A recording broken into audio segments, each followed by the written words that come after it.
at a 45-degree angle and holding up 2 fingers on the right and 5 on the left. Please repeat after me. Allah, Father of the universe, Father of the universe, Father of love, Father of love, truth, truth, peace, peace, freedom, freedom, and justice. justice. Allah is my protector, Allah is my protector, my guide, my guide, my salvation, and my salvation, by day, by night and by day, through his holy prophet, Ali. Drew Ali. Amen. Right, Islam. Islam Moors, happy holy day. This meeting of the Moorish Science Temple of America, Temple 30, is now open. First and foremost, we always rise giving the highest of praise to our Creator, Sustainer, our Father, God Allah. We extend honors to our divine prophet, Noble Drew Ali, for bringing us our divine creed and nationality so that we may learn to love instead of hate.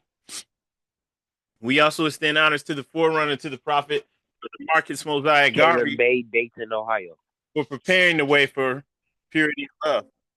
We extend honors to the Moorish and the American. Join the meeting. And we extend honors to the Charter and its 10 wonders. Also, we extend, we extend honors to the first appointed Supreme Grand Sheikh, appointed by the Prophet, and that's Brother Emily Hill.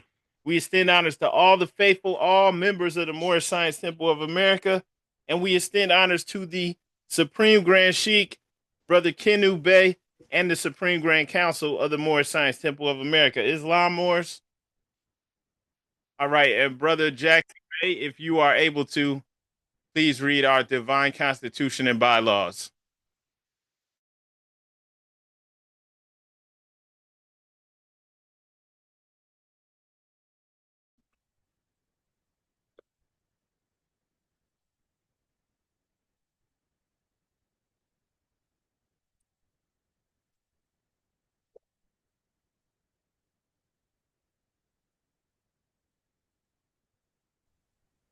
Islam. I'm driving.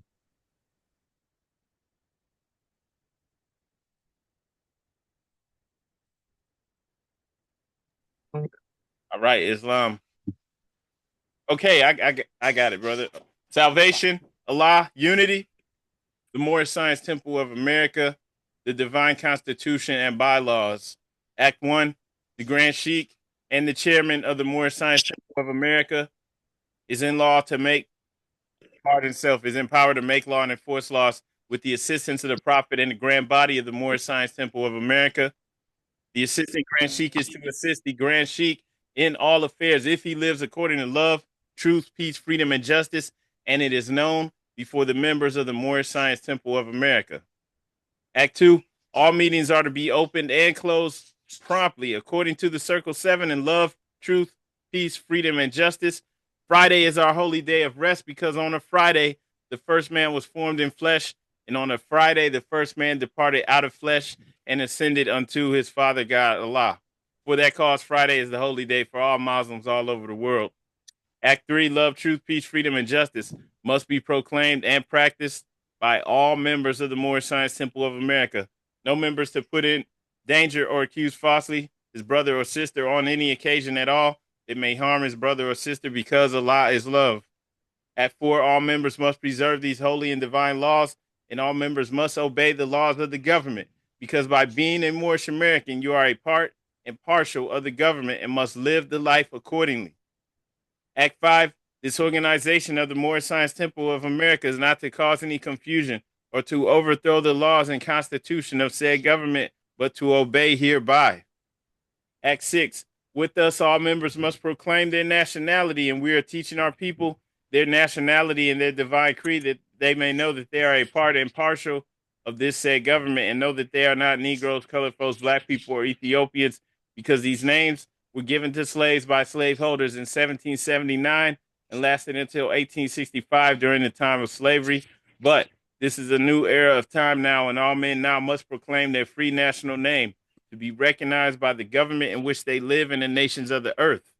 This is the reason why Allah, the great God of the universe, ordained Noble Drew Ali the Prophet to redeem his people from their sinful ways. The Moorish Americans are the descendants of the ancient Moabites whom inhabited the northwestern and southwestern shores of Africa. Act 7. All members must promptly attend their meetings and become a part and impartial of all uplifting acts of the Moorish Science Temple of America. Members must pay their dues and keep in line with all necessities of the Moorish Science Temple of America. Then you are entitled to the name of faithful. Husband, you must support your wife and children. Wife, you must obey your husband and take care of your children and look after the duties of your household. Sons and daughters must obey father and mother and be industrious and become a part of the uplifting of fallen humanity. All Moorish Americans must keep their hearts and minds pure with love and their bodies clean with water. This divine covenant is from your holy prophet, Noble Drew Ali, through the guidance of his father, God Allah. Noble Drew Ali, founder, Moorish American prayer. Allah, the Father of the universe, the Father of love, truth, peace, freedom, and justice. Allah is my protector, my guide, and my salvation by night and by day through his holy prophet, Drew Ali. Amen. The Moorish Science Temple of America, home office of Noble Drew Ali, home office, Chicago, Illinois, U.A. Islam. All right. Brother Kobe, if you're able to, please read our writs. Islam, Grand Sheik.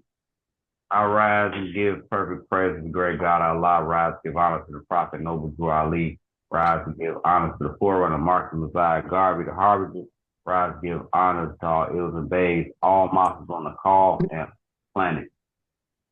Prophet warns all Muslims to be read in every meeting. I hereby inform all members they must end all radical speeches while at work, in their homes, or on the street. We are for peace and not destruction. Stop flashing your cards with Europeans. It causes confusion. Remember, your card is for your salvation. Failure to obey these orders will be a severe consequence. We are for love, truth, peace, freedom. And when these principles are violated, justice must then take its course. Any member or group of members who hold malicious feelings towards the temple or the prophet or violate the divine covenant of the Moors receive their rewards from Allah for their unjust deeds. All true Moors will and must obey the law laid down to them by their prophet. If they lose confidence in their prophet, they should turn their carding button, cease wearing their turban and fez, return to the state where I, the prophet, found you. This is a holy and divine movement founded by the prophet Noble Drew Ali, and the prophet is not right, the temple is not right. The prophet, therefore, is sending out divine truth to all Moorish Americans. They do their part in protecting their prophet and the temple. This is an everlasting movement founded by the prophet through the will of Allah to redeem it that simple way. Peace, Noble Drew Ali. To the members of the Moorish Science Temple of America, Islam. This is an instruction from your prophet, Noble Drew Ali. Be faithful to your forefather, divine and national creed, that you will be blessed for your good deeds that you sow in the flesh. Allah is the one that judges the world, and his judgment is on now. But the weak can comprehend it not. The end of times are drawing near, so says Allah to his divine prophet, I Noble Drew Ali. And that is why many hearts have turned to stone. Many have eyes to see, but cannot see. Ears to hear, but cannot hear. Least they'll be confounded of their sins. These are the trying hours now, dear Moors. And every evil spirit is moving, and they are trying every weak mind to overthrow and drag out the true foundation that has been laid, and it causes confusion in the minds of the ones that do believe. But if you have the true love of Allah and the spirit of your forefathers, you fear not what you hear or see, but will sacrifice the utmost of your very life to protect your movement and your prophet. Watch your enemies, dear Moors. Your enemies are the ones that speak against your prophet and ridicule him to the very lowest, and the ones that speak against your divine and national principles of your temple. Act accordingly, and Allah will bless you for your good work. Peace, your divine prophet, Noble Drew Ali. To be proclaimed in every meeting, Islam. I am glad to know I have a few faithful Moors among you all, and I desire for them to know the truth and the divine truth. There's a host of jealousy about me and the movement now by the same people of our side of the nation that claimed that I was a joke and unreal. But now, since they found out from the government officials and the nations of the earth that this is the only sole foundation that all Asiatics must depend upon for their earthly salvation as American citizens, they are working every scheme that they can to disqualify me so they may take charge of the situation. I have notified all these things to you long ago in the past. It is through the faithful Moors that distribute to the movement and uplifting funds. The ones that pay their divine respects to me and the movement will be remembered. That's why I'm calling upon faithful Moors to increase their faithfulness to me, your prophet, and your divine Moorish movement. I need finance, and I need it badly. Never before have I needed finance so badly as I do at present, so I can shove aside the discord that is facing the nation. It all comes through jealousy because of my fame and nobility. The nations of the world will not recognize the movement without I, the prophet, being head. It has been proven by my works which I have performed in the past few years. Prophet, Noble Drew Ali. Islam, Islam, Islamism. Happy Holy Day, Ma. Peace and love. Islam, brother. Gratitude. Sister Lachey L, would you please read our additional laws?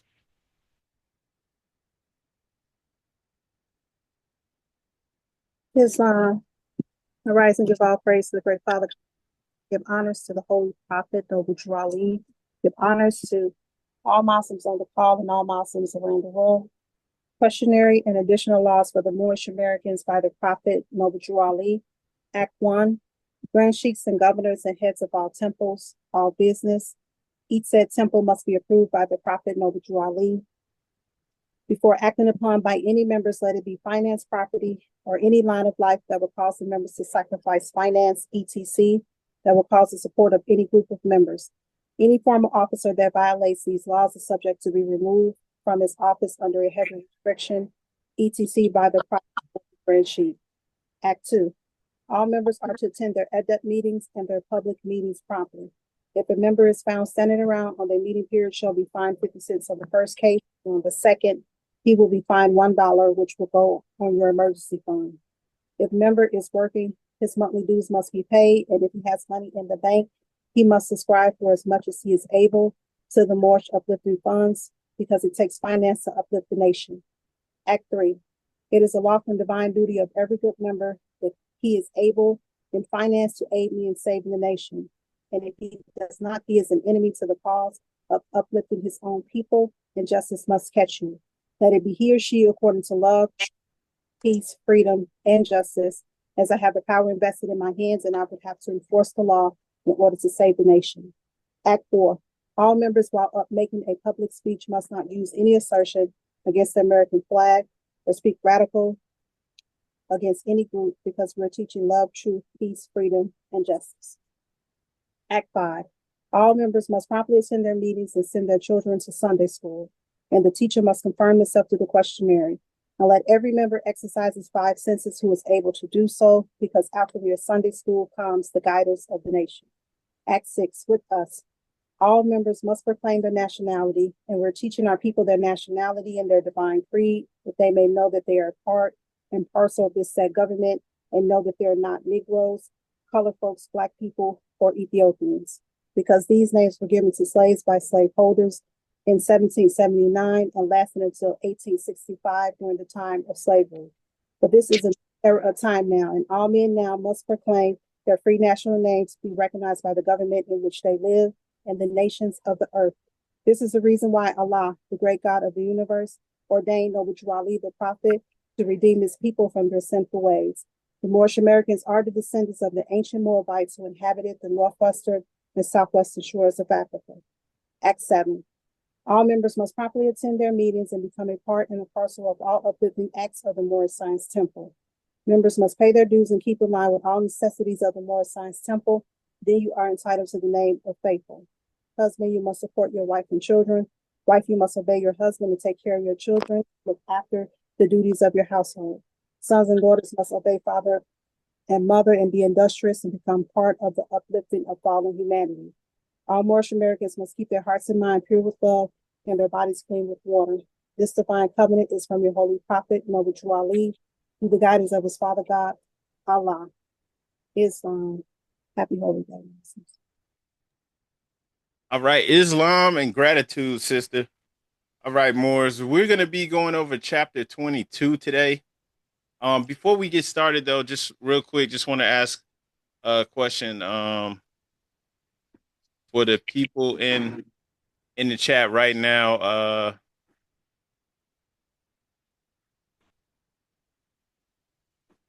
For our guest, Nicole Rahim, would you please let us know where you're calling from?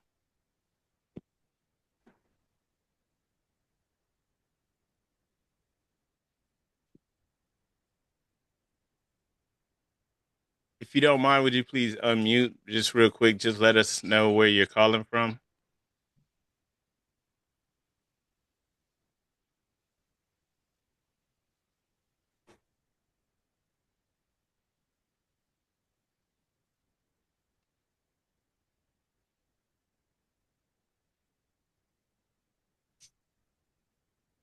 If you're not able to talk, would you just type in the chat? Just let us know. Okay, you're in Ohio. All right. Okay, Islam, that's good. Would you please share your phone number or email in the chat and just let us know what city you're in? Thank you. And then also for our other guest, Zai, would you please let us know where you're calling from? I'm calling from Ohio as well, Columbus to be specific. Okay, Islam, is this Sister Zaira? Indeed, it is Islam. Okay, Islam, sister. Happy holiday.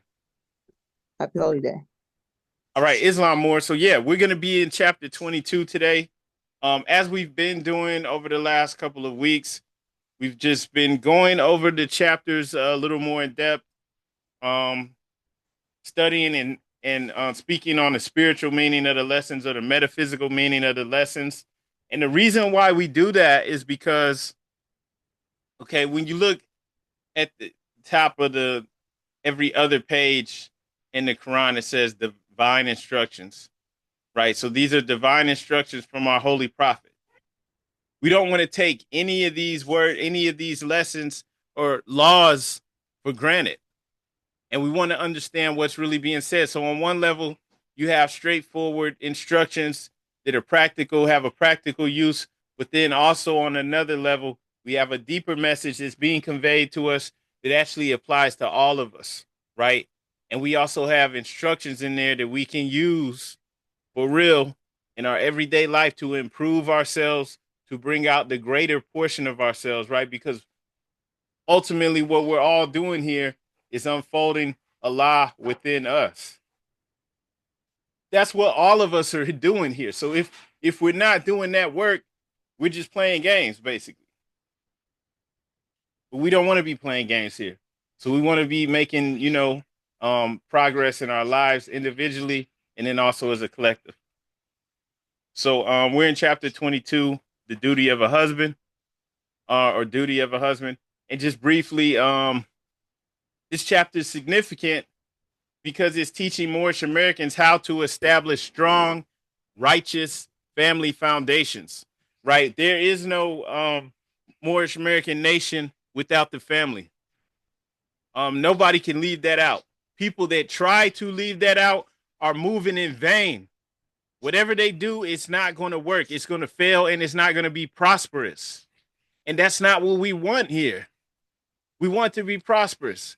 We want our children to have a good life and to have a good future, right? We want to, have everything that we need and to be able to establish and set up a strong foundation. So we can't do that without following these divine instructions. There's no way around it. Also, we want to pull out the deeper spiritual meanings and also how to apply these divine instructions on a practical level in our everyday lives, because they're instructions. So we want to be able to use these lessons in here on a practical level. So yeah, let's go ahead and go in here. I'll read this and then we'll just go back over everything. So this chapter is short, but the message in here is powerful. Verse 1: Take unto thyself a wife and obey the ordinance of Allah. Take unto thyself a wife and become a faithful member of society. But examine with care and fix not suddenly. On thy present choice depends thy future happiness.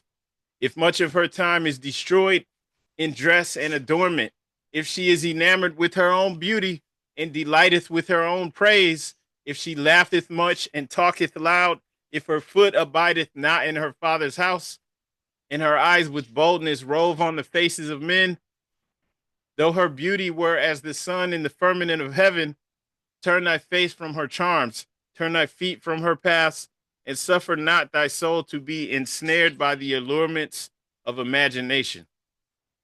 But when thou findest sensibility of heart, joined with softness of manners and accomplished mind, with a form agreeable to thy fancy, take her home to thy house. She is worthy to be thy friend, thy companion in life, the wife of thy bosom. O cherish her as a blessing sent to thee from heaven. Let the kindness of thy behavior endear thee to her heart. She is the mistress of thy house. Treat her therefore with respect, that thy servants may obey her. Oppose not her inclination without cause. She is the partner of thy cares. Make her also the companion of thy pleasures. Reprove her faults with gentleness. Exact not her obedience with rigor. And trust thy secrets in her breast. Her counsels are sincere. Thou shalt not be deceived. Be faithful to her bed, for she is mother of thy children. When pain and sickness assault her, let thy tenderness soothe her affliction. A look from thee of pity and love shall alleviate her grief or instigate her pain, and be of more avail than 10 physicians. Consider the tenderness of her sex, the delicacy of her frame, and be not severe to her weakness, but remember thine own imperfections. Islam, or so let's go back through this and making sure that we're seeing the deeper message in here.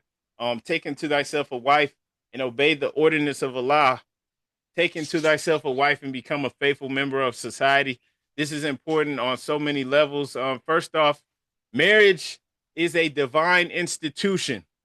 It's ordained by Allah. It doesn't just serve, it's not just for personal happiness, but it's also the spiritual, the social, and the moral foundation of society. There can be no strong Moorish nation if we're not getting married and working together. In this society that we're in, this is not praised. This is not taught to us. Ain't nobody gonna come and teach it to us. Why would they do that? I mean, everybody else has their own problems now too, but why would they come and try to empower us and make us stronger? So nobody's gonna teach that. So it's cool to be all fickle and I don't like you no more. You know, you get on my nerves, I'm done with you, right? It's cool to be like that. It's cool to not even value ourselves. If we don't value ourselves, we definitely not going to value the person that we're with, right?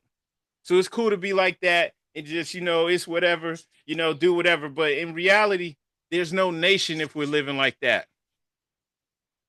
Or it could be a nation maybe eventually, but it's going to be weak. And it will be serving somebody else.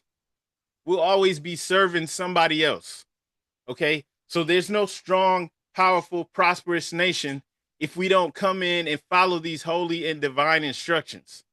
It just ain't gonna work. So Moors that want to skate around this stuff, I don't know what's wrong with them. Because we're already doing this. We've been doing this for decades now. We have to do something different.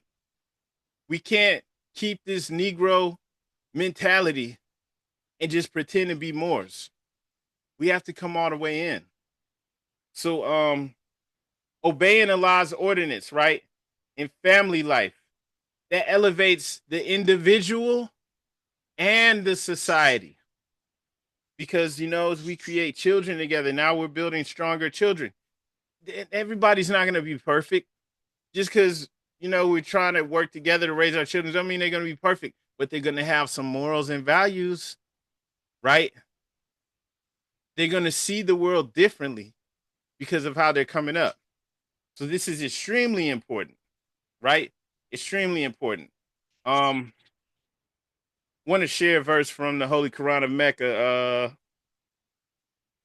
chapter 30, verse 21. And among his signs is this: he created for you mates from among yourselves, that you may dwell in tranquility with them. and he has put love and mercy between your hearts. And this is important because marriage actually symbolizes the union of the masculine, the divine masculine, and divine feminine in divine harmony. And so, on a spiritual level, we have the divine masculine and divine feminine within ourselves. Okay. And then on a physical level, when we divine masculine, right, the male gets with the female and that union comes together, right? This is the physical representation of what's happening within each and every one of us spiritually. We have to be able to demonstrate that on every level. All right. And so it prospers us individually, but also our community that we build prospers. It becomes better than what we have right now. Okay. And there's so much that's could be said in here just in that first verse, because like this is duty of a husband. So okay, we've been talking about marriage the last couple of chapters, right? We chapter 20, holy instructions and warnings for all young men, marriage instructions for man and wife from the prophet, and then duty of a husband. So this is really important. That's why this is in here. And so take unto thyself a wife and obey the ordinance of Allah. So these are instructions to men, to not just be men, to be husbands. Take unto thyself a wife. This is the ordinance of Allah. This is like, you want to come into this covenant, this is what you're supposed to be doing. You're not supposed to be out here just hunting for women to sleep with. Let me get with this one in with that one. Anyone that'll have me, that doesn't work. That does work in a Negro society because we don't control anything. We don't control our neighborhoods, nothing, right? If other people come here fresh off the boat and they can make money off of us, opening up shops and gas stations and stuff in our neighborhoods, and we can't do it because we're not coming into the covenant. So it says that, and then it says, take unto thyself a wife again and become a faithful member of society.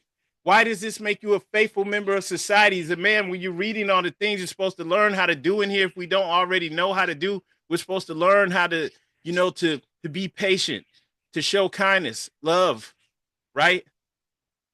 And so this is how we become a faithful member of society. We can't merge together and work together in the current state that we're in because we can't even trust each other. Some dude that calls himself a Moor will be trying to sleep with your underage daughter. Join the Trying to meeting. figure out ways to scheme against you and your family. We have to be faithful. We have to be trustworthy, right? We have to be better than that. And so this is making us better men and women. And then the children that we raise, they'll be, better men and women as they grow up. Looking at verse 2, but examine with care and fix not suddenly on thy present choice depends thy future happiness, right? Once again, just, bringing out higher, better qualities in ourselves because, we need to have discernment, right? That's a spiritual practice, not just jumping into something. Oh, I like the way this looks, no, discernment, actually having control over our impulses. We don't want to be impulsive because the type of people that we are when we're impulsive, that's the lower self. That's the carnal mind. That always leads to destruction. That's why we're suffering. We don't blame anything we're going through on other people. How can we blame anything on anyone when we know Allah is within us? Right? People want to say, oh yeah, I'm God, but then want to blame stuff on anyone else. Nobody can rule over us unless we allow them to. All right. And I see hand raised. I yield the floor. Islam, first and foremost, I'd like to rise and give her praise to our Father God Allah, honors to his Prophet Noble Drew Ali, honors to the forerunner of Prophet Marcus Mosiah Garvey, honors to the first appointed Supreme Grand Sheikh, our brother Emily Ill, honors to everything Moorish, honors to our flag, and honors to all you Muslims on the call. Islam, happy holy day, family. I just want to add that this chapter has some great key points for us to follow or to take into consideration when we take on a mate or a partner This is just basically giving us some clear examples of how you are to think about your partner, or how you are to interact with your partner, or how you are to conduct yourselves when you are away from your partners. Islam.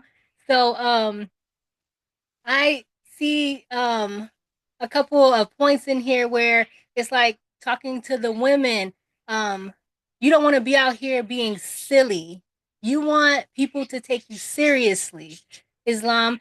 You want, to be in your divine feminine energy whenever, you are around other people, especially around other people, because you don't want to give other people any wrong ideas about you. So you do have to be conscious when you're around others, and you do need to demand respect. Islam.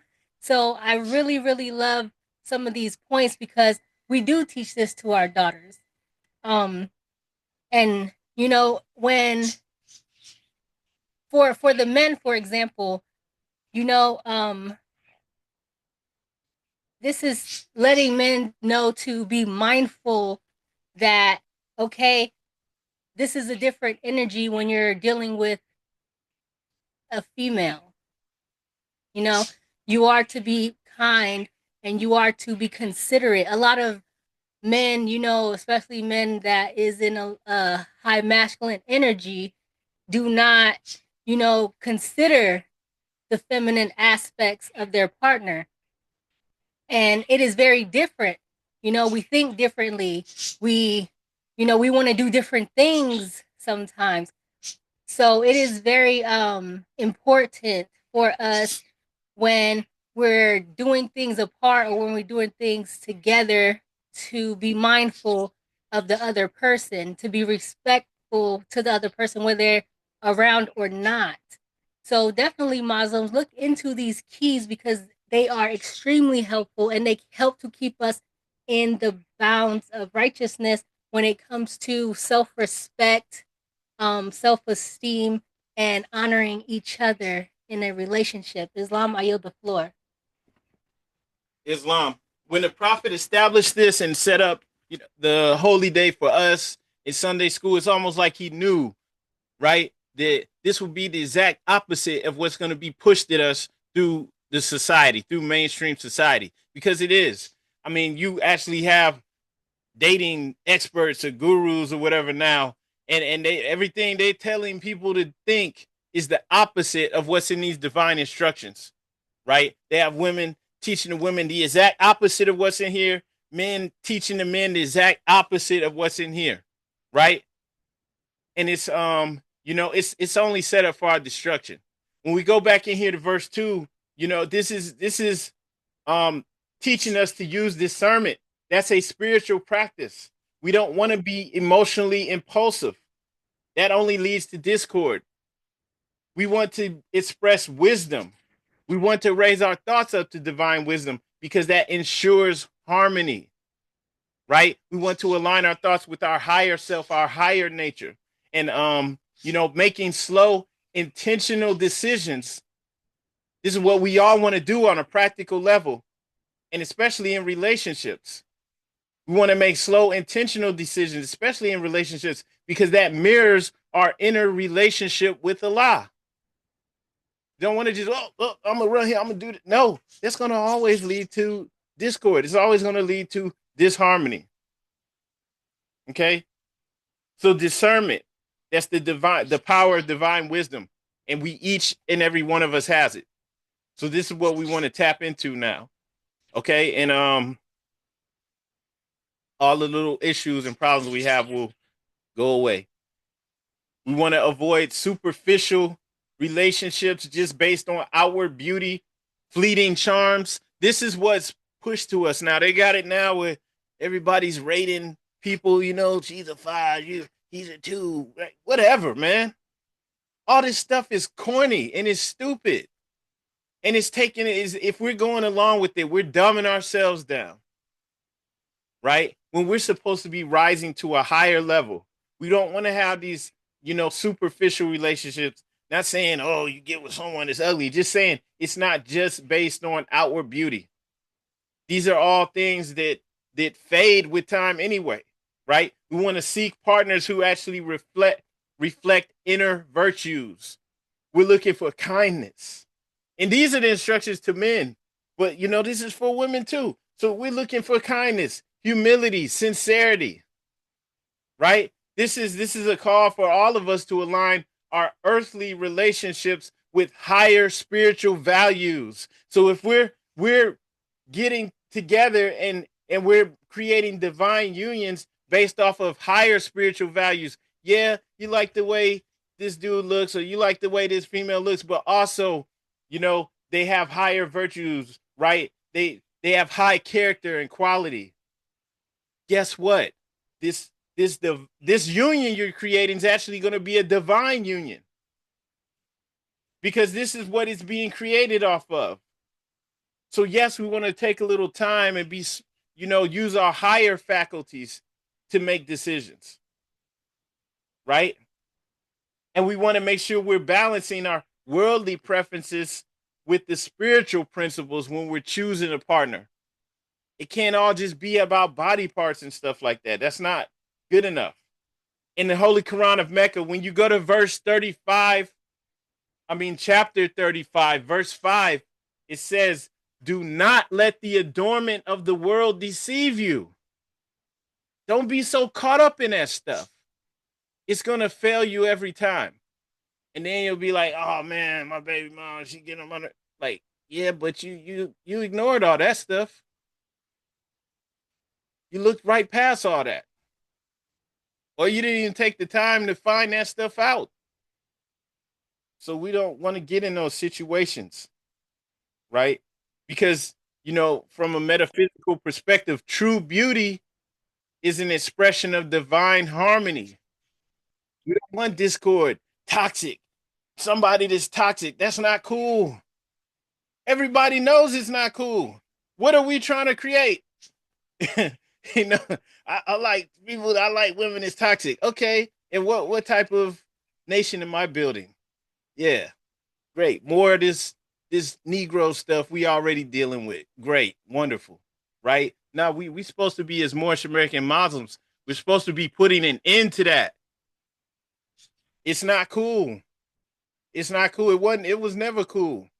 But we were under the spell. So moving forward,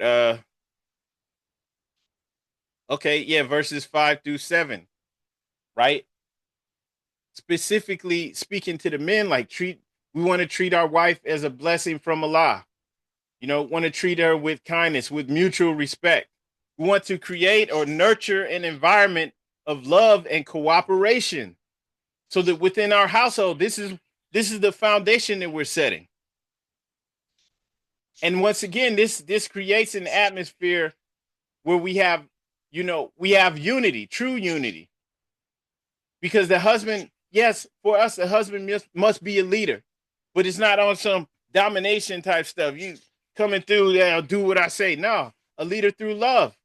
We're leading, we're showing the way, because the way that we treat our wife, we want to treat her the same way that Allah is the same. We want to have the same relation that Allah has with us, and vice versa. It'll be the same way with the woman with you, right? And so if we're leaders, this is how we want to lead. All right. And then we create a harmonious home, and that's in divine order. So nothing will work without doing this, right? Without coming in and working on this. Kindness and mutual respect. Basically, those are divine laws. And that's how you sustain relationships. And that's how come, if listening to anybody else, it's only going to lead to discord and problems and trouble, right? We want to have mutual respect. We want to have kindness. None of that other stuff even matters. That's how you have a relationship that doesn't just still around. It's actually, it's actually growing. It's actually a good situation, a good condition to be in, right? Moving on to verses 8-9, reprove her faults with gentleness, exact not her obedience with rigor, and trust thy secrets in her breast. Her counsels are sincere. Thou shalt not be deceived. So this is like reproof with gentleness and trust, being able to trust each other. There's no harmony if we don't do this. It's vital to be able to maintain harmony. We have to have this type of relationship. And then saying that the wife's counsel is a source of divine wisdom from within your own household, within your family. So these verses are basically showing us how the sacred partnership in marriage works. Now, both partners, when we act like this in our proper position, now both partners are reflections of divine intelligence, right? You can trust your husband and he can trust you, right? Vice versa, right? We're both moving out of divine wisdom, divine intelligence. And so this is, once again, divine instructions to guarantee our earthly and divine salvation, right? Verses 10 through 12, speaking about fidelity and care in sickness. Once again, the husband's a protector and also a nurturer. And there's a delicate balance because as humans, we still have this physical side that's imperfect. The physical, it's temporary. It's not forever. So it has imperfections.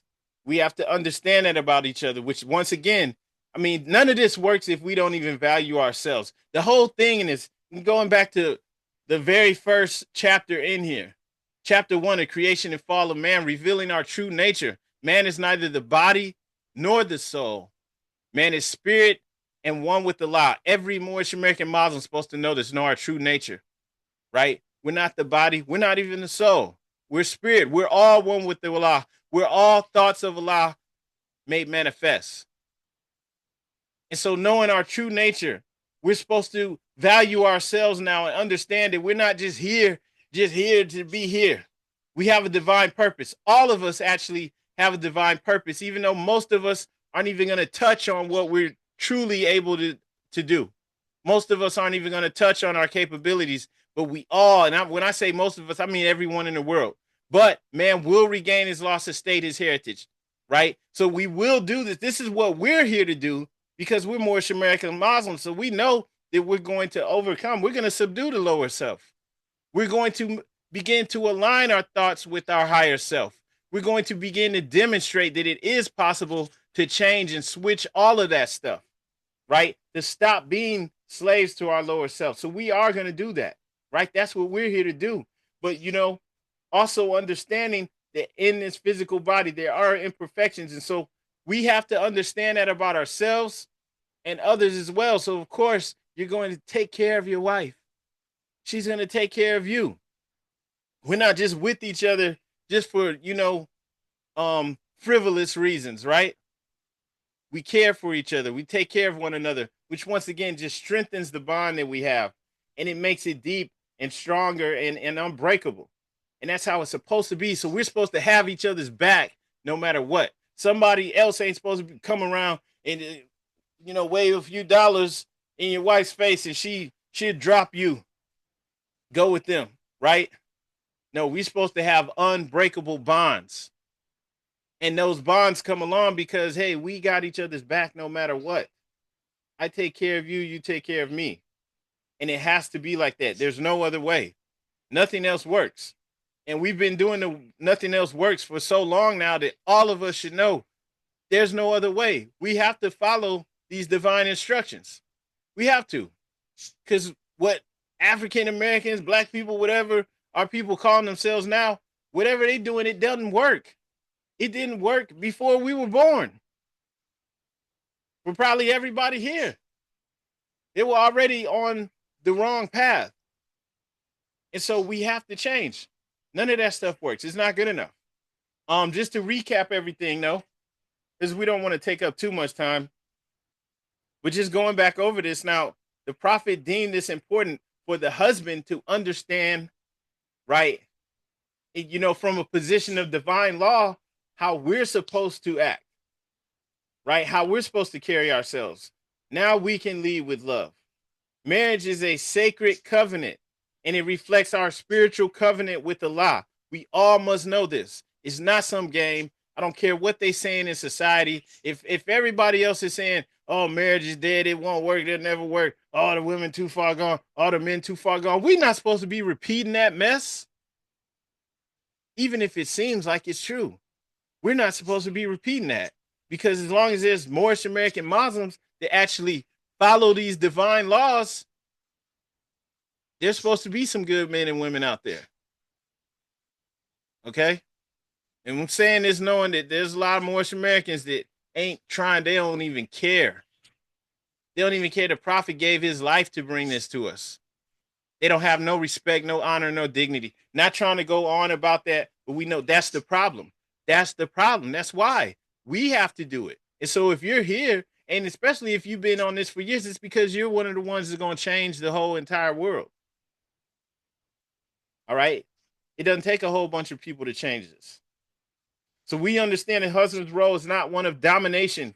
It's of leadership through love, service, and humility. When we live these principles, we manifest divine order within the family. That's most important. But by doing this within the family, eventually within the whole entire society, the communities that we create, the towns that we create, right? Everything that we build. And then we even change other people because we begin to impact others in a positive manner because they see what we've gone through. That's how come all this ignorant stuff that we've done and been doing and still are doing has to be played out for the whole world to see. They have to see us being ignorant and sagging our pants and see all the people with guns and drugs and all this stupid mess. They have to see all that foolishness. They have to, because the people look down on us. They might laugh, they might play the music, but they don't really respect us because they think we're ignorant and we're self-destructive. All right. And so they had to see that because as we turn it around, they know it's for real. We had to fall to the lowest of lows. That stuff ain't cute. It never was cute or cool. We just were so ignorant. We didn't know any better. But now we understand. And so just going and wrapping this up, marriage, remember, through these divine instructions, marriage is not merely a physical or a social arrangement. It's not some paperwork from the city or county. It's a spiritual covenant. It reflects divine order established by Allah. Remember, read from the Quran how Allah, created us for each other, right? Each partner has a sacred duty to uphold. The role of the husband is described as one of leadership imbued with humility, service, and love. And when we each are doing our sacred duty, right? Sacred masculine, divine feminine, when we each do our sacred duty, now we create, divine order. Now we create something that we've never seen before, something incredible, and something that's unbreakable. This is what we're here for, Morris. It ain't about nothing any of these other people out here, in my lower self, I would call them fools, but I'm not going to do that, right? It's not what any of these other people are saying. They're all going astray. They all love Rome and the ways of the pale-skinned Europeans, and they stuck in that. We're not with that. We're with these divine instructions. So when we come into this, now we create something much better, something that incredible that will begin to affect the entire world. That's how we uplift fallen humanity. So verse 1 was speaking on the obedience to Allah's ordinance. That's why it's direct instructions. And Allah tells the men twice, take unto thyself a wife, obey, become a faithful member of society. It's an act of obedience to Allah, an acknowledgement of divine order. No, I'm not supposed to be out here just siring children with different females. Siren, that's what male dogs do. Right? They don't stick around and raise the puppies together. Remember long ago, it was a dog that jumped over our fence, got our female dog pregnant, and then he jumped over the fence and went and got somebody else's dog pregnant, and we never saw that dog again. Right? We're not supposed to be like that. Those are beasts. But that's what people do when they're slaves to their lower self, because that's a beast. That's a straight up beast. Satan, devil, dragon, and beast. And it doesn't create this great, wonderful community, right? It creates disharmony, and we able to get ran over and used by everyone. So no, Allah's picking us back up. So it's through marriage that individuals now, we learn to become selfless. If we didn't before, now we learn to become selfless and patient, right? And this truly express love. And we have to take those higher qualities on. Those are necessary for spiritual growth. There is no unfolding Allah within if we can't practice selflessness, patience, and love. So that's why Allah's like, hey, dude, take unto thyself a wife, each and every one of you. Now, I understand marriage may not be for everyone, and that just is what it is. There's no knock on anyone that, it's not for, but for the ones that it is for, take unto yourself a wife, right? That's the ordinance from Allah. Be obedient. And the husband must recognize that the family that he's creating now is a trust from Allah, and you are accountable for that. We're responsible. Become a faithful member of society. Like, there's no walking out on that. There's no, you are responsible, right? This is what you created. This is what you're bringing into the world. So you're accountable for that, man. If your child's out here terrorizing the community, you're held accountable for that. At least within our society, if we follow Allah. So, and then careful consideration in choosing a partner. The opposite of what, the music and all that stuff is telling us to do.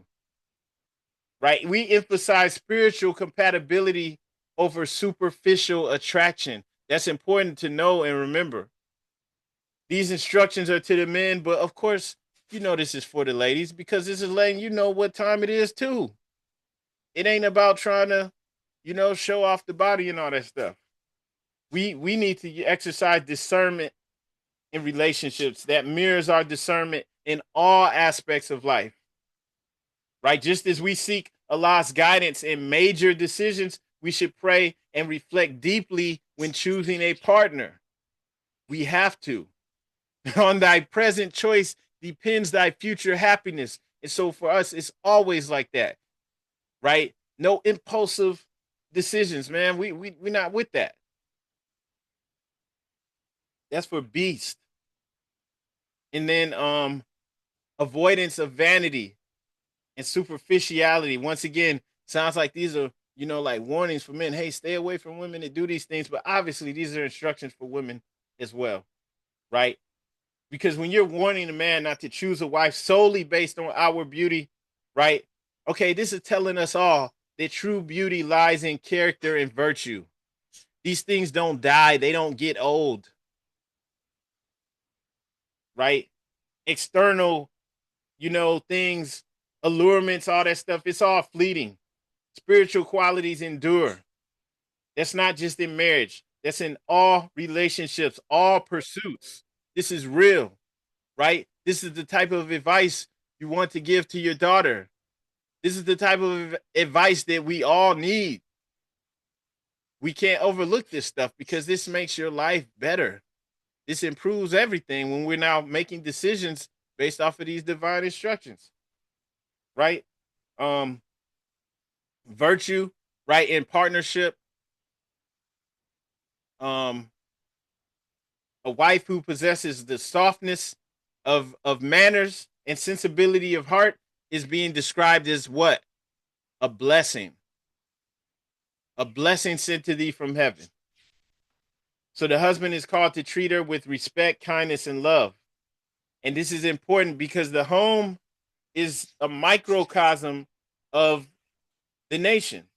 And it's a microcosm of divine harmony because when the husband and the wife's relationship is reflecting the unity of Allah's creation, then the husband's role as a nurturer, it parallels Allah's nurturing of humanity. So we want to come in and embody these higher principles because this is the nation that we're creating. And it's going to be created off of, the foundation of it will be built off of these higher principles, right? And then just the reminder, the gentleness in leadership. because it's like, look, yeah, we understand, right? The men do have to lead the society. We can't hide under anybody's skirt. We can't hide under any tables. We can't try to run behind anyone. There's nowhere for us to go. And other people that try to take advantage of us, they would love it if the men are hiding in like somewhere else not to be seen, right? And they're not leading their society. That's just wonderful. Hey, we can just march through there and take whatever we want, right? Everybody's vulnerable because the men are not leading, right? So that's important. We have to lead. And this is showing us how to lead, right? And with each other, we correct the wife's faults with gentleness. We trust each other, right? Mutual respect. That's true unity. Also, there's an Arabic word, Rahman, which means mercy, right? So gentleness actually reflects the divine attribute of Rahman, of mercy. And this is how we have to conduct ourselves.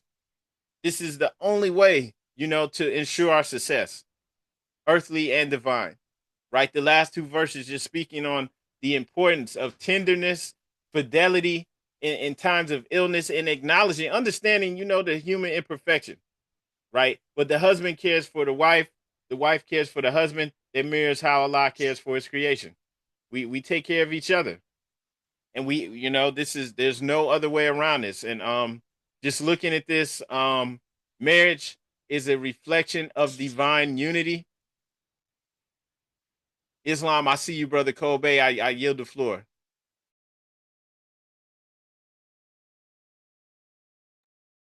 Islam, Grand, rising being given perfect praise to the great God Allah and honor to Prophet Noble Ali. I just wanted to camelback.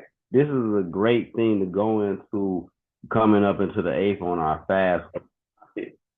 And when you really look at it, as far as the unity of the nucleus of the Moorish science, and the Moorish science, the nucleus is the family being the nation. So when we start on that and understand that and go through the instructions on that and actually play it out. Because again, when you play the instructions out, it's like anything, like with rule books of a game and stuff like that, you understand the benefits of what you need to do. Islam. So I was just looking at that and just grabbing off of the chapter, and I yield the floor. Islam, brother, and gratitude. And yes, want to go back to that and touch on what you were saying too about the fast. We're gonna go back over those details before we close out. So if I forget, brother, please bring that back up, or remind me so we can talk about that. Islam. And just like as I was saying before, we're wrapping this up. Marriage is it's a partnership. Both the husband and the wife are co-creators. We want to create a harmonious household because that's the divine unity, and it reflects the oneness of Allah and the harmony of his creation. So we want to practice that in our own households, right? And we want to understand that love as a service, right? This is there's no way to truly unfold Allah within if we don't take on these aspects. This once again is one of the genius reasons why we're instructed to take on a wife twice, right? We have to, especially for the men, we have to take on these higher aspects, right? Because when you're caring for your wife, you're nurturing her spiritually, providing for her well-being, right? Doing this for the children as well. We're demonstrating the qualities of selflessness and love.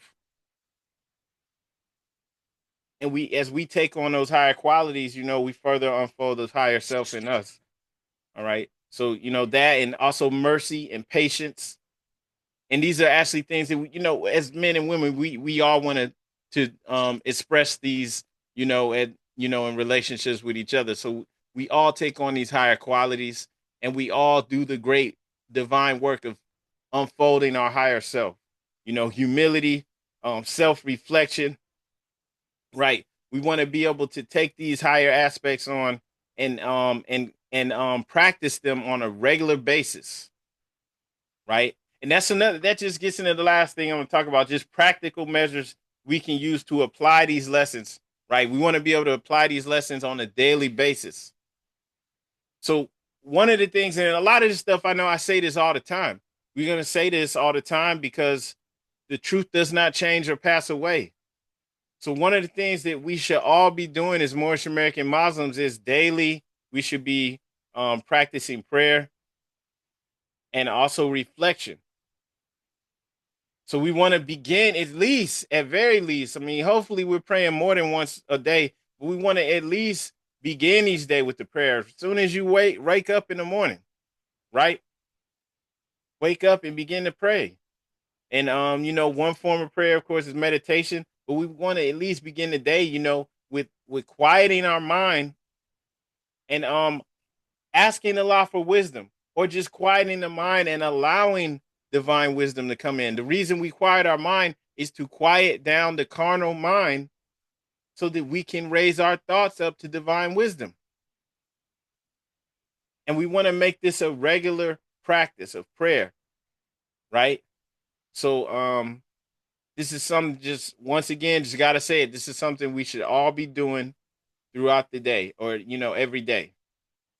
And we want to be able to give ourselves at least a few minutes. It could just be like 7 minutes to be able to reflect on the day, our interactions with family members, making sure that we are reflecting these higher values, that we are being patient, that we are being kind and understanding with each other. And if we're not, that we're changing, that we're doing that work, because we don't want to keep doing things that's toxic, that's not really good, and blaming it on others. That, that's the way I grew up. Guess what? The way most of us grew up probably wasn't all that good. I mean, some of you may have had real good upbringings, but the way a lot of us came up just wasn't really that good. Okay? May not have been horrible, but you probably learned a lot of bad habits and stuff that you got to undo. So we want to, at least on a regular basis, make sure that we're correcting that stuff, right? And we want to be intentional with how we communicate. We want to make sure that we are setting aside time to speak to each other, like when getting into these relationships. Make sure that we're understanding, because communication basically that strengthens trust and that fosters unity. So we have to make sure we're being intentional with that, making sure we set aside time, making sure that we understand our needs or concerns or whatever is going on, right?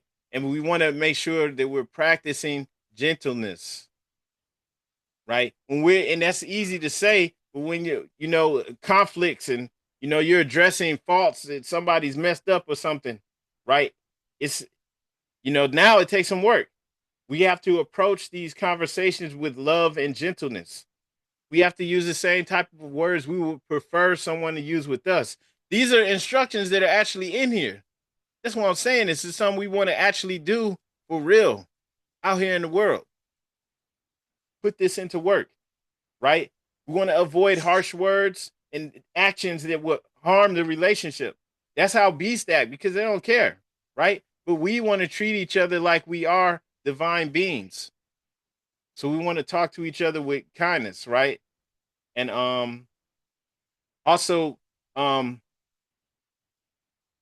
fidelity, right? We want to be able to remain like we want to basically be able to protect the sanctity of whatever relationship that we have. There has to be trust and transparency, right? Because you have people that's been together for years and they hiding their phone from each other. And it's like that's some slave mess. Like that's horrible. We're supposed to be upstanding. We're supposed to be able to trust each other. We're supposed to have loyalty and dignity. There shouldn't be any of that mess going on. So we want to be able to maintain trust and transparency. We don't want to have all this secretive other stuff going on. I got this side piece over here and I got this other girl pregnant. None of that mess. If you're practicing that, keep it real. It's like turn in your card and button, C-square in your turban and fed. Don't pretend to be a Moor, because you can't just be a Moor. We're Moorish American Muslims. The prophet returned us to Islam for our earthly and divine salvation. Anybody that wants to leave that out, that means you want to be the lower self. And it's okay. I mean, that's not really cool, just keeping it real, but it's okay for you because we're not here to put people down and try to make people feel bad. If that's what you want to do, go ahead and do it. But we, the Moorish Americans, are returning to Islam, which was founded by our forefathers for our earthly and divine salvation. Our forefathers created salvation. They weren't just a bunch of godless heathens. And so we're returning to that. So no, we're not hiding nothing from each other, not trying to sneak and do all this other stuff, right? We want to be able to, trust each other. It's important, right? We want to build strong bonds that can't be broken. So remember this, Moors. These are the only ways to actually make this work, right? We want to be able to support each other, through whatever we're struggling with or going through, or even if it's actually like illness, we have to be able to show compassion. All of these things just strengthen the bonds that we have, right? And then also together, we want to be able to study the Holy Koran and then whatever other spiritual texts, whatever we're going, learning and growing spiritually with. We want to be able to do this together though, right? Because we want to grow in our understanding and also grow in understanding our divine principles and be able to apply it in our lives, right? So we want to be able to do this together. This is extremely important, right? So, because that, self-improvement, we want to be able also to do this together, and to do this as a family and to even be able to have time like, hey, we're all going to pray. We're all going to meditate, and man, families, Moorish American families doing that, man, you know how powerful that would be. And so we don't want this just to be ideas or concepts. We want to really live like this. All right. And so just, wrapping all this up, this whole chapter is just reminding us that the family is the foundation of the society. And the husband plays a crucial role, right, in maintaining that, spiritual and moral integrity. So if we're not doing that, it's not going to work.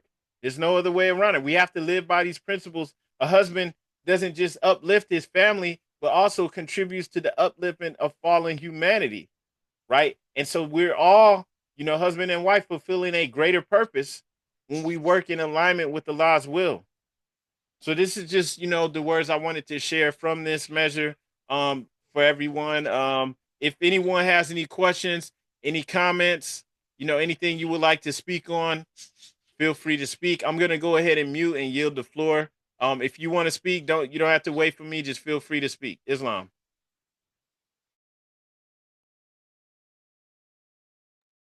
Islamism. Islam. Can you hear me, Grand Sheik? Yeah, we can Thank hear you. you. First and foremost, I would like to rise to my highest height, giving all perfect praises to our Father God Allah, honest the Prophet Noble Drew Ali, Marcus Messiah Garvey, and all the divine prophets, here, seen and unseen. I'd like to give honors to the Grand Sheik, Moorish Science Symbol of America. I'd like to give honors to your staff, and I would like to give honors for today, Islamism and all the members. Thank you for this particular chapter and lesson, because this was actually needed. As you was going over this, as I like to do whenever I listen in, I like to take notes. And whenever I take notes, it feels like it goes inside of me more, as in I take it in, and embody the vision and thoughts. As this chapter, when you were saying the chapter 1 and 2, when I looked at it, it breaks it down. Just break it down in these are holy instructions. So the instructions break down to me as 1 and 2 is the mindset that you have. He's telling us the mindset to have when we do this. When we look for a wife, is the mindset. 3 is the traits to avoid. 4 is the wife traits, the traits in the wife that you look for. 5 and 6 was the actions to her, the actions you should have towards your wife. And I didn't get to the other ones. I just wrote them down.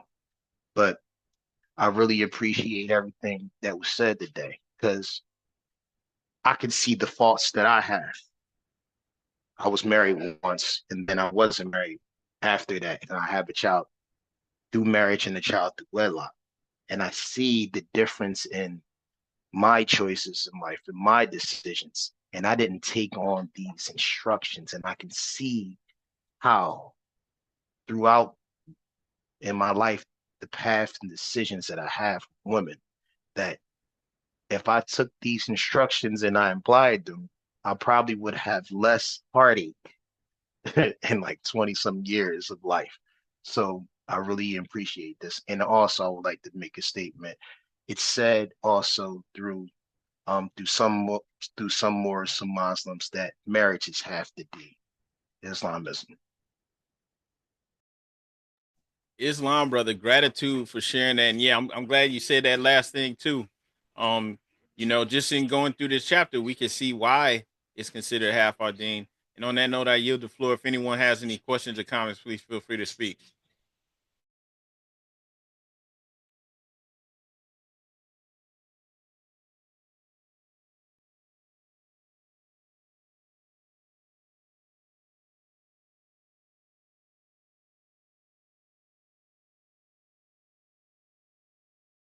Okay, if there are no further questions or comments, I'm just gonna make a few announcements and then we're gonna read our divine warning and go ahead and close out. Don't want to take up a whole bunch of time. So um just want to discuss some of the upcoming events here in Columbus. We will be celebrating Prophet Noble Drew Ali's birthday on January 5th. We know his birthday is on January 8th, but we're going to celebrate it on January 5th. And we're going to be at the new library on Bryce Road, 1402 Bryce Road, meeting rooms 2 and 3 from 1:30 to 4. And we're going to have a gift exchange for the children. Also asking people to bring your favorite dish. We'll have a potluck as well. That's January 5th, 1:30 to 4. The new library in Reynoldsburg. And I'm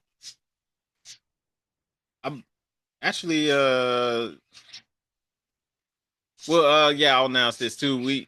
We still don't have the date yet, but we'll be soon we'll be receiving our charter for our temple. So do be on the lookout for that. We're gonna have a demonstration, to honor that moment. And that's really it for now. Just those two announcements. I do just want to remind everyone to make sure to go to the website for our temple. If you don't know, that's MoorishAmericans.com. Make sure to go to the website. If you haven't done so already, make sure you go there to pay your temple dues. You can just click on the temple dues button right there at the top. You can either just pay your dues like on your own every month, or you can set it up as a subscription where it'll come out automatically every month at the same time. And just reminding everybody, make sure you do that. Also, if anyone would like to assist us in that great work of uplifting fallen humanity, please send a donation to the temple. At MoorishAmericans.com, just scroll down to the bottom, use that donate button to send a donation to the temple. For people who are ready, feel like you're ready to join and proclaim your nationality, just on the same website, hit the contact button.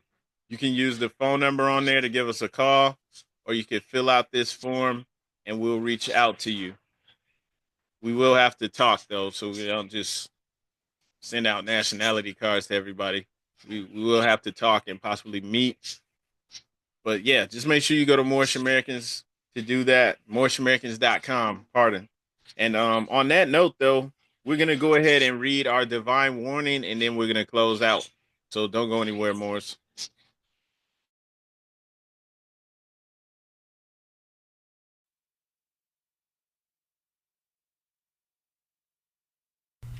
A divine warning by the prophet for the nations. The citizens of all free national governments, according to their national constitution, are all of one family bearing one free national name.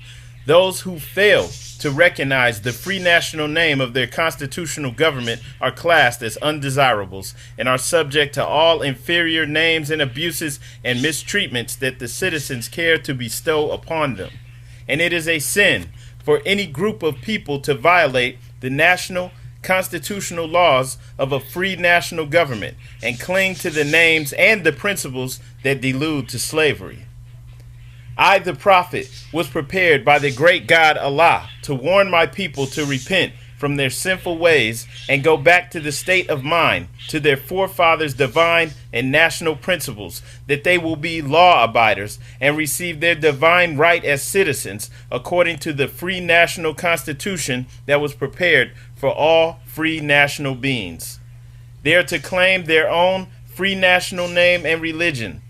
There is but one issue for them to be recognized by this government and of the earth, and it comes only through the connection of the Moorish divine national movement, which is incorporated in this government and recognized by all other nations of the world. And through it, they and their children can receive their divine rights unmolested by other citizens, that they can cast a free national ballot at the polls under the free national constitution of the state's government, and not under a granted privilege, as has been the existing condition for many generations.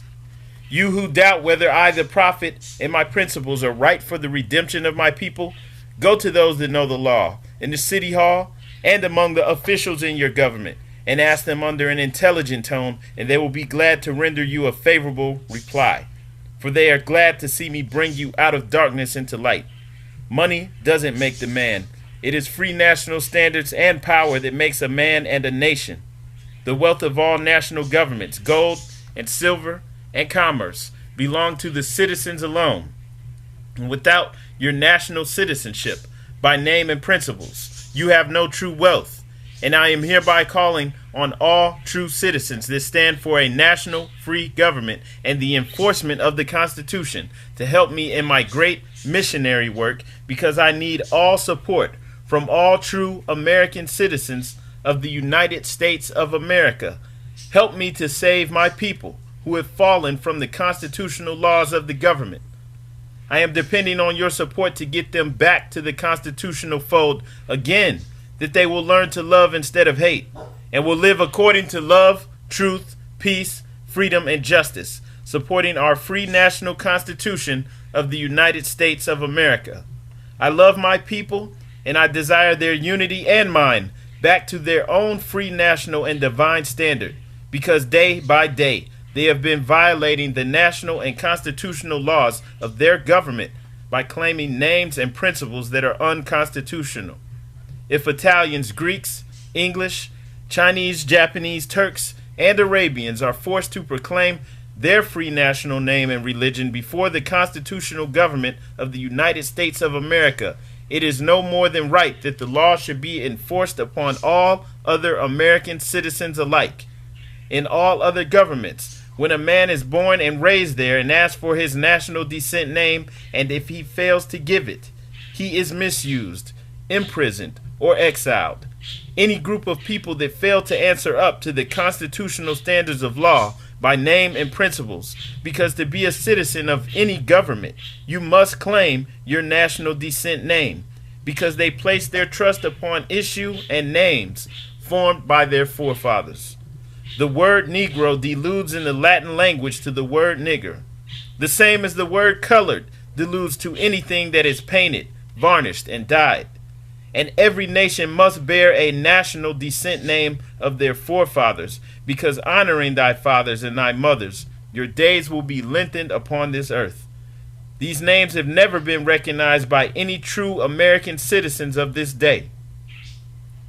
Through your free national name, you are known and recognized by all nations of the earth that are recognized by said national government in which they live. The 14th and 15th Amendments brought the North and South in unit, placing the Southerners, who were at that time without power, with the constitutional body of power. And at that time, 1865, the free national constitutional law that was in force since 1774 declared all men equal and free. And if all men are declared by the free national constitution to be free and equal, since that constitution has never been changed, there is no need for the application of the 14th and 15th Amendments for the salvation of our people and citizens. So, there isn't but one supreme issue for my people to use to redeem that which was lost, and that is through the above statements. Then the lion and the lamb can lie down together in yonder hills, and neither will be harmed, because love, truth, peace, freedom, and justice will be reigning in this land. In those days, the United States will be one of the greatest civilized and prosperous governments of the world. But if the above principles are not carried out by the citizens and my people in this government, the worst is yet to come. Because the great God of the universe is not pleased with the works that are being performed in North America by my people, and this great sin must be removed from the land to save it from enormous earthquakes, disease, etc.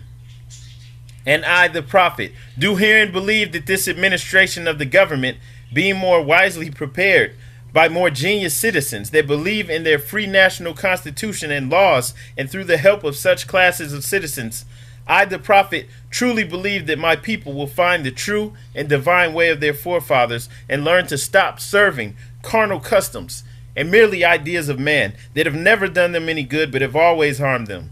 So I, the prophet, am hereby calling aloud with the divine plea to all true American citizens to help me to remove this great sin which has been committed and is being practiced by my people in the United States of America, because they know it is not the true and divine way, and without understanding they have fallen from the true light into utter darkness of sin. And there is not a nation on earth today that will recognize them socially, religiously, politically, or economically, etc., in their present condition of their endeavorment in which they themselves try to force upon a civilized world. They will not refrain from their sinful ways of action, and their deeds have brought Jim Crowism, segregation, and everything that brings harm to human beings on earth.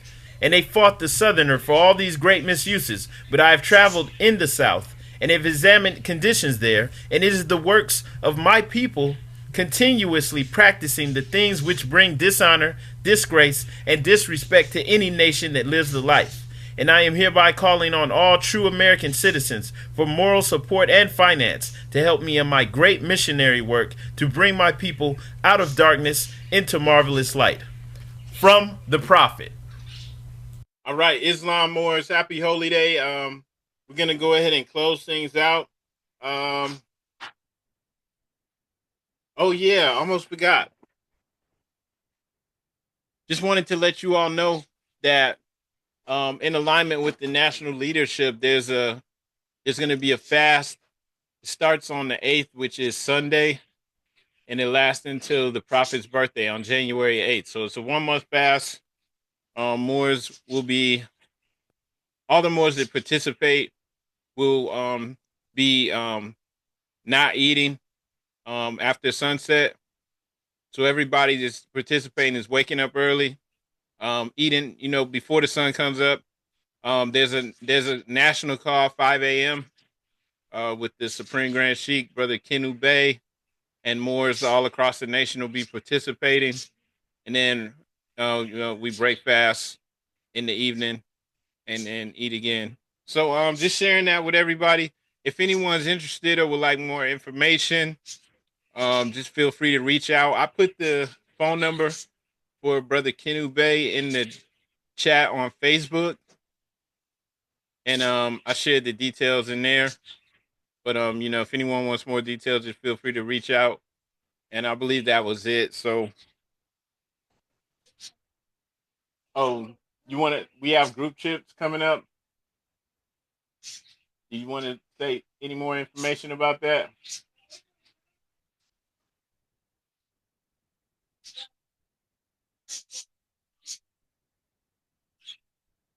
Oh, there's 2 group trips coming up. There's a cruise to the Bahamas in April. There's still time to sign up for that if anyone's interested. And then also we'll be going to Orlando, Florida in June. So if anyone wants more information, reach out. We'll get that information to you this weekend. And on that note, all meetings are to be open and closed promptly according to the Circle 7 in love, truth, peace, freedom, and justice. Want to ask all members who are able to please stand and face the east for the closing prayer. And you do not need to repeat after me, standing with our heels together, feet at a 45-degree angle, holding up 2 fingers on the right and 5 on the left. Allah bind our hearts and minds back to our ancient forefathers, divine creed and principles. We ask this in thy holy name, in the 7 Elohim. Amen. Islam, peace and love, Moors. This meeting is now adjourned. Islamism. Happy holiday, family. Islam, peace and love. Islam, happy holy day. Happy holy day. Peace and love. Islam, happy holy day, peace and Happy love. holiday, Islam.